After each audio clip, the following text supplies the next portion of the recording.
Hey guys, it's Allison here, and I am getting ready to do a layout today. Now, as you may or may not know, I have been participating in LOAD518, that's Layout a Day, for May 2018. And if you've been following me on YouTube, you know that there have been a few days where my layouts were posted late, and there's even been a couple of days where I haven't posted a layout at all, like yesterday.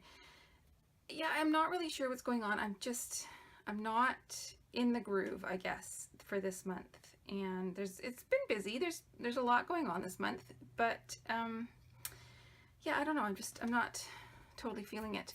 And I was flipping through my Flickr gallery the other night, and I realized that my layouts are starting to look very similar. And maybe that's a good thing. You can tell that it's mine. I have a definite style. But I'm a little bit tired of all the 4x6 photos, and I realized that I printed off like hundreds of 4x6 photos of our trip because that was just kind of the easiest way to get them all off to Costco. But I need to shake things up. So today I am actually completely ignoring the prompt, and I am going to revisit an older prompt for my title, but these are photos that I have taken recently. I recently started trying to get out and walk every day, which I've been pretty consistent on. I think there was only one day where I didn't walk, and that was a day that I spent all day at my daughter's track and field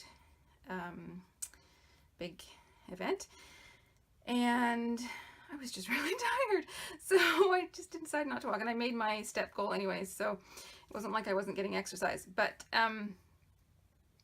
yeah, so every day I go out for a walk, and I've been watching the flowers come in, and these are just some of the bushes and things that I've seen along my way. It's not the same house or anything like that, and I thought it would be kind of fun to print them off quite small, which is changing up my sizes, but then do something on the background.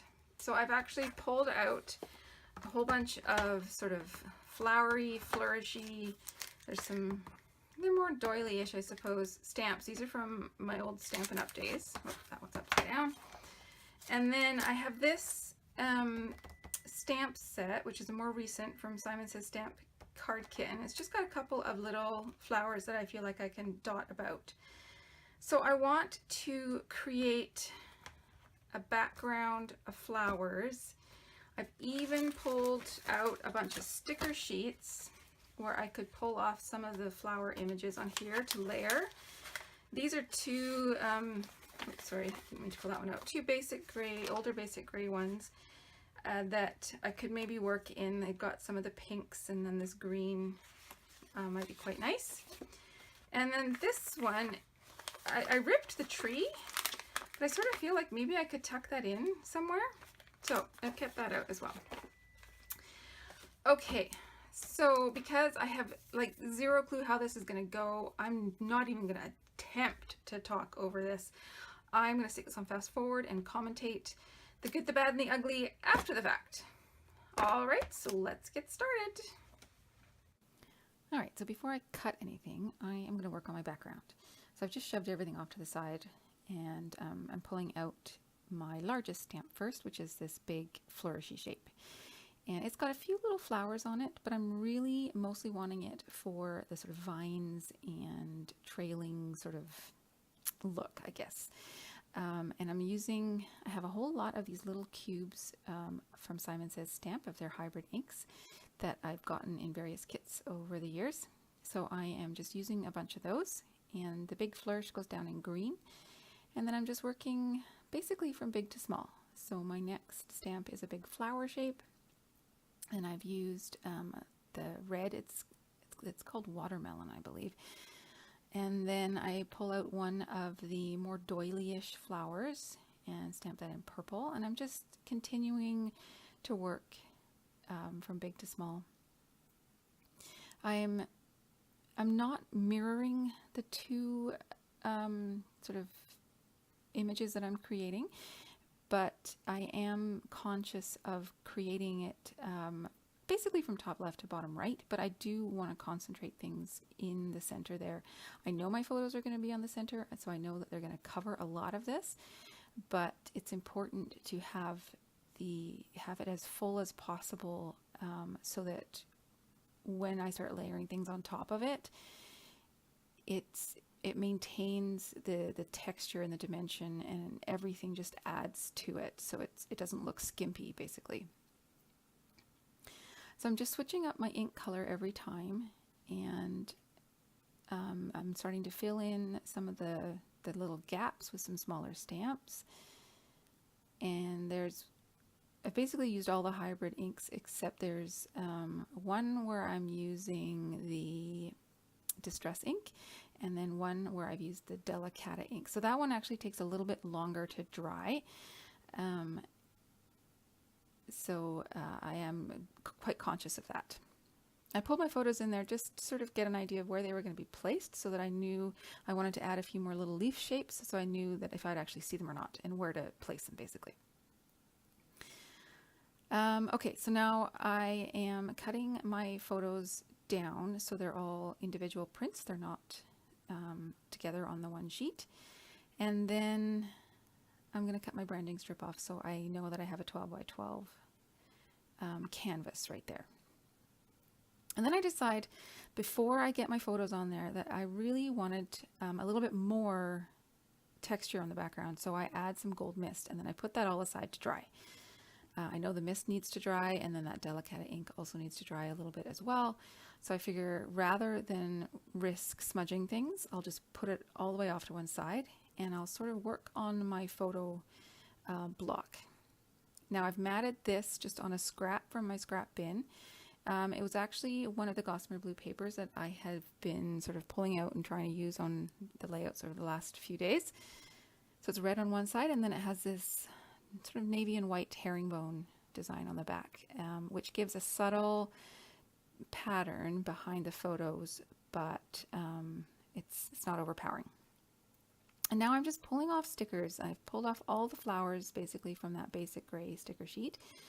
And then there was this sort of remnant of a border sticker, and I've pulled that off, and I'm just trying to find a way to place it behind the photo block so that it stays in place. And I took it briefly over to my layout just to make sure that I wasn't making it wider than 12 inches basically. So I've got a couple of the border strips in the back there, and now I'm starting to layer up the flowers together. And some are going to go up on pop dots, some are staying flat, and I'm just trying to figure out how to arrange them. It's a little awkward because I don't have my background, so I can't stick anything down properly. But I'm really just trying to get an idea of placement, so that when I do get my background in, I can work quickly, basically. Now the green leaves of this tree are quite a different green than those basic gray flowers. The basic gray as a whole usually has more distressed and antiqued, I guess, colors, and the green leaves are quite a fresh green. So I'm not totally sure if it's going to work, but I've decided to kind of just trust my gut and go for it. Now I've pulled the background back in, and I lost the border stickers. I decided they weren't working. I'm trying to pull them back in here to see if I can maybe put them underneath the photos, and I'm just really not feeling them. So I just put them off to one side, and I don't worry about them, and I keep working on these clusters of stickers. And I figured the easiest way to make that green work is to pull in more. More is more. So on the Echo Park sticker sheets, the green is a more bright green. So if I add more of the bright green, then it all sort of works together and starts making sense. And then adding in the more vibrant pinks and reds in those flowers also helps make the stamping and the actual floral pictures, and then all those muted pinks in the basic gray stickers all sort of work together. It stops looking like random stickers and starts becoming a cohesive design. And my next step is to work on my title. So I want to mix up my letter stickers, and I want to highlight some words by having them in brighter colors, and these foam letter stickers work for that. I'm also conscious of the fact that a lot of my packs of letter stickers don't have ease anymore. I seem to be running into that a lot more lately. So I'm just right now trying to figure out what other sticker packs I can use that might have ease. And it's a hard slog because I think I might need to buy some new letter stickers soon. So in the end, I decided to go back to the first 2 sets that I used, and I'm just going to reverse the order. So I had the light pink foam and then the sort of the red, basically, on the top of the title, like top of the photos for the first part of the title. And now I'm going to reverse that and have the red at the first part of underneath the title, and then, or underneath the photos, sorry, and then pink at the end.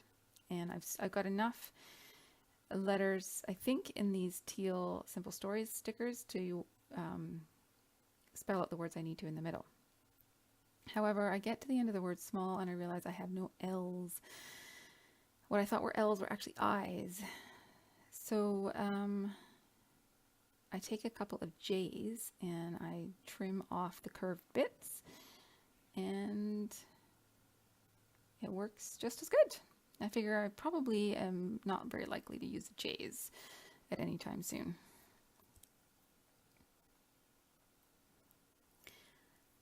And just like some of my glittery thickers, I have 2 sets of these pink foam thickers because I was using them for a baby album, so I needed a whole lot. So between the 2 sets, I have enough letters to spell my whole title. With my title finished, I can work on the final touches, and I have a few tiny little flower stickers that I had pulled off that Echo Park sheet, and I just add those in, sort of dotted around the title a little bit more, and then I want to add some gemstones, and so I pull out this sheet of multicolored gemstones that I got at the dollar store, and I realize they are all in sort of lines, so I go to the trouble of cutting each one individually apart because I don't want lines of gems. I want to sprinkle them around, and I want to use all the colors because I don't want to be limited to just, you know, pinks and reds. I want the purple ones and the yellow ones and the clear ones and the blue ones, and I want lots of them. And they're little, so they're not going to overpower anything. So I'm sprinkling them all around and up into where I splattered the gold mist as well, because I think it'll help accentuate the mist splatters as well. And I just had to cut a few more because I used up an entire row and I needed a few more because I really want lots on here. And then that's almost it. I just need to put in a little bit of journaling, and this is not the type of layout where I have a great big story to tell, so it fits quite nicely right there in the middle at the bottom. Okay, there we go. There is my finished layout, and I'm really pleased with this. I like the small photos. I like all the flowers in the background. I like that I did something very different. I like that I used up a ton of stickers that have been laying in my stash for a long time. It was fun. It was fun to make. So onwards and upwards. Thank you for joining me today, and I will see you again tomorrow. Bye-bye.